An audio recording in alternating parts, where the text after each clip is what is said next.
E a China segue impulsionando o resultado de algumas das empresas listadas aqui na nossa bolsa, né, na B3. Eu já falei aqui algumas vezes desses setores, né?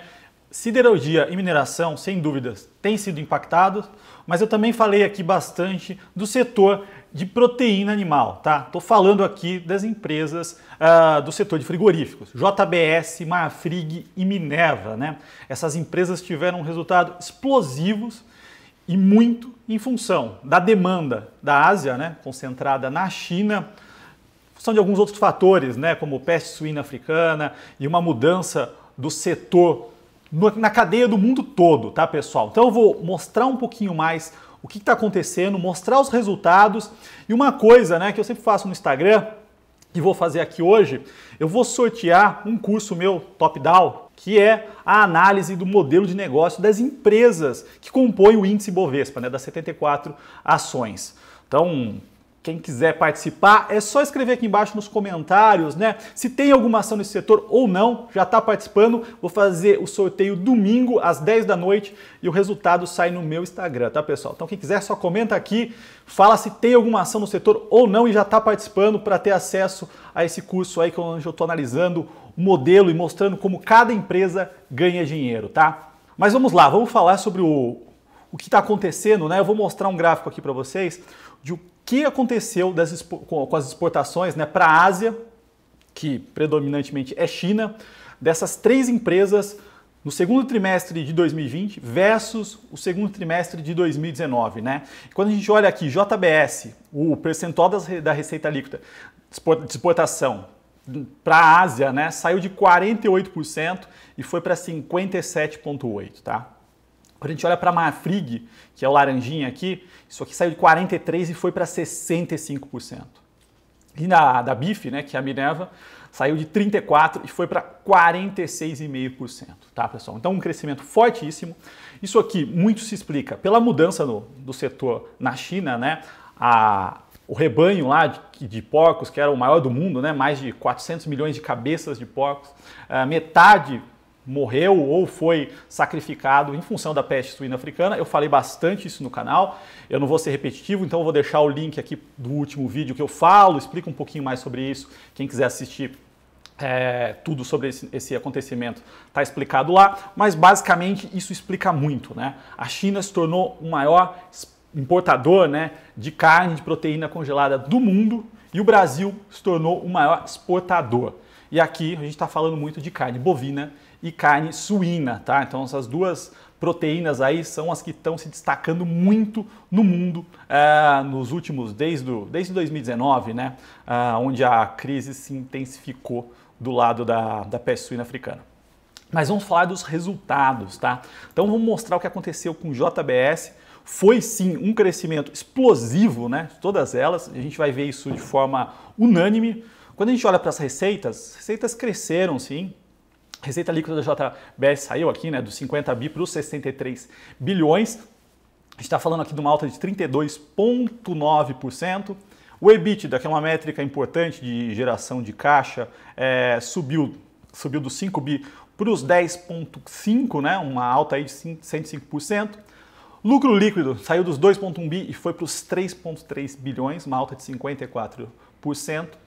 E a geração de caixa livre, né, da empresa, que é de fato ali quanto a empresa gerou de caixa depois de todos os investimentos, de todos os pontos que ela tem de pagamento de fato, saiu dos 3,4 bilhões e foi para os 9,4 bilhões, uma alta de 176%. Ou seja, foi porrada assim.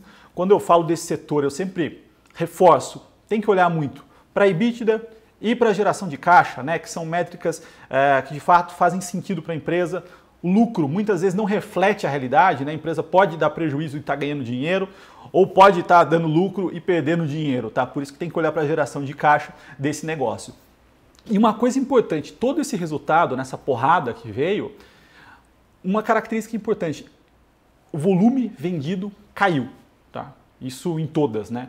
Quando a gente olha aqui para as operações, né? Só a Seara teve uma leve alta no Brasil de 4,5%, mas JBS Brasil caiu 14,8%, JBS US Beef, né, que é a parte de carne bovina, caiu 18,10% e a parte de porcos caiu 0,90% nos Estados Unidos. Ou seja, Está tendo queda nos volumes, por quê? A gente está no meio de uma pandemia, unidade fechada por questões sanitárias, né? Uma quantidade de pessoas dentro das fábricas pegam, dos abatedouros, né, dos frigoríficos, pegam um Covid, a justiça ou por questões sanitárias, você é obrigado a fechar. Então, ou seja, os volumes caíram, mesmo com os volumes caindo, né? A gente teve essa forte alta na receita e no EBITDA, do lucro e na geração de caixa. Isso em função do quê? O preço da proteína subiu no mercado internacional, muito em questão em decorrência da China, né, do que aconteceu na China, e dolarizado, né? A gente está falando de um produto que é dolarizado, o dólar está subindo, né? E aqui a gente está falando de empresas exportadoras. Então a receita dessas empresas aqui são entre 70% e 90% exportação, mercado externo, moeda forte, né? Atreladas aí dólar, euro, ien. Então tudo isso impulsiona o resultado dessas empresas. Quando a gente olha para a Marfrig, né? Só relembrando, né? Marfrig e Minerva são duas empresas que praticamente, né, a receita delas vem do mercado de carne bovina e exportação. Ela é puramente abate, né? Ela faz o abate do animal, do boi, e exporta. Quando a gente fala de JBS, é um portfólio mais diversificado, né? Então ela tem desde da carne bovina, da carne suína, da unidade de frango, né, que é o Pilgrims, a Seara, processados, então é um portfólio completo, global, mas a gente está falando ainda de uma empresa que tem uma participação grande em porcos e boi e tem uma grande parte da receita vem do mercado externo, tá? Mas vamos lá, a Marfrig, a gente viu também uma bela alta no resultado, como vocês devem ver aí, tá? Então a receita líquida saiu dos 12,2 bi, foi para os 18,8 bilhões, subiu 54%. EBITDA saiu da casa do 1,1 bi, foi para 4 bilhões, então assim, 266% de crescimento, fortíssimo. Pensar que a gente está no meio de uma pandemia, né? Os resultados que a gente assiste na bolsa, a maioria deles é queda, os melhores estão se mantendo, né? E esse setor mostrando aí um resultado fortíssimo. Lucro líquido saiu de 83 milhões e foi para casa do 1,6, né? 1,594 bilhões, crescimento de 1.700%. Então cresceu muito, entregou muito lucro. E a geração de caixa livre de 408 para 3,2 bilhões de reais. Ou seja, gerou muito caixa, cresceu 700% a geração de caixa em relação ao mesmo período do ano passado, tá, pessoal?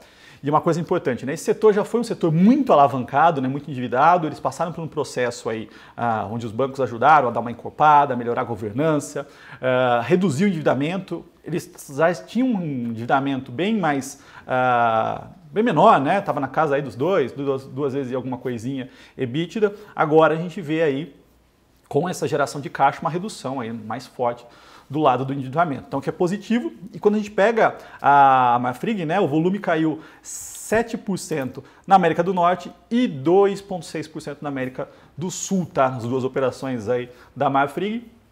Ou seja, mais uma empresa aqui que teve queda de volume e multiplicou aí por 7 a geração de caixa, por 17 o lucro do trimestre. Então, resultados super fortes. E vamos falar da última empresa, né, que é a BIF, que é a Minerva, né? Então aqui a gente viu o crescimento de receita mais baixo, né, na casa dos 9,3%. O volume no Brasil caiu bastante, né, 16,2%. América do Sul, que é outra operação, a Atenas dela, caiu 8,5%. Brasil teve muito problema com relação à produção parada, né, fábrica fechada, a justiça determinando fechar operação. Então isso acabou impactando, mas mesmo assim o EBITDA saiu dos 360 milhões e foi para casa dos 590, subiu 62%, reverteu do último trimestre, né, de 2012, mesmo trimestre, né, segundo contra segundo, um prejuízo de 113 milhões para 250 milhões e a geração de caixa saiu dos 140 milhões para os 364 milhões, ou seja, resultado fortíssimo, mais um resultado aí extremamente forte. E quando a gente fala dessas empresas, né, nós estamos falando de um setor que, quando a gente olha para múltiplos, né, e aqui faz muito sentido a gente olhar para o EV/EBITDA, que é o EBITDA, né, a métrica que é a relação do EBITDA, versus o EV, que é o Enterprise Value, que é o valor de mercado, mais a dívida, né? Então você vê a relação aí de quanto ela gera de caixa pro acionista, né, para o market cap, mais a dívida. A gente vê aí um múltiplo próximo a 5 vezes e meia para 2020, né? Para esse ano aqui, ano corrente, a empresa negociando a 5 vezes EV/EBITDA, que é muito barato, né? Muito descontado, né? Acho que abaixo disso, né? Uma empresa mais descontada que só a Vale. Enquanto a gente vê muita empresa sendo negociada a 80, 100 vezes, quando a gente olha mais para PI, né? Mas EV/EBITDA 50, 60 vezes, as empresas estão sendo negociadas a 5 vezes. Então, é um setor que está muito descontado. A questão é, essa melhora toda, grande parte dos componentes vieram para ficar. O dólar alto, né? Brasil, né? O real desvalorizado perante as moedas mais fortes, é um fator que deve permanecer no mundo, dado os juros baixos aqui. Esse diferencial de juros vai sim manter, né, uma diferença entre as moedas dos emergentes versus os desenvolvidos, aí, uma depreciação aqui por um tempo maior. O setor de proteína animal, né, essa questão da China, a mudança lá do varejo, da criação de animal vivo em casa, doméstico, transporte de animal vivo, acabou, vai acabar. Depois de 2 grandes questões sanitárias, a China não quer mais passar por isso. Não existe oferta na China de forma industrial e escalada, né, para entregar essa quantidade de proteína que eles consomem. E essa mudança é algo estrutural no mercado como um todo. Então isso é positivo, e o que a gente deve ver ainda nos próximos trimestres é uma normalização de volume, né? O volume tende a normalizar com o funcionamento regularizando dentro das fábricas. Então isso tem mais um ponto positivo ainda para vir para o resultado dessas empresas. E quando a gente fala dessas empresas, né, estamos falando de um setor que hoje, né, o setor já foi muito volátil. Se fosse em 2015, 2016, é um setor que eu ficaria sempre com o pé atrás. Hoje, de alguma forma, esse setor é resiliente. Estamos falando de alimentos, né, que cada vez mais tem se tornado uma das coisas mais importantes, né? Nesse momento as pessoas cortam tudo, menos alimento. Uma falta, né, uma redução da oferta global. Então isso caracteriza aí um bom momento e que deve continuar para essas empresas, tá, pessoal?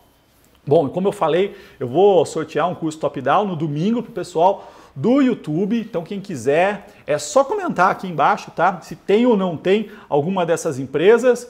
E o sorteio vai aparecer, né? Eu vou mostrar o resultado domingo às 10 da noite no meu Instagram. Então o link do meu Instagram também está aqui embaixo. Quem não me segue, aproveita que domingo eu vou divulgar o resultado lá. Tá certo, pessoal? Bom, se você gostou desse vídeo, dá um like, compartilha aí e até o próximo.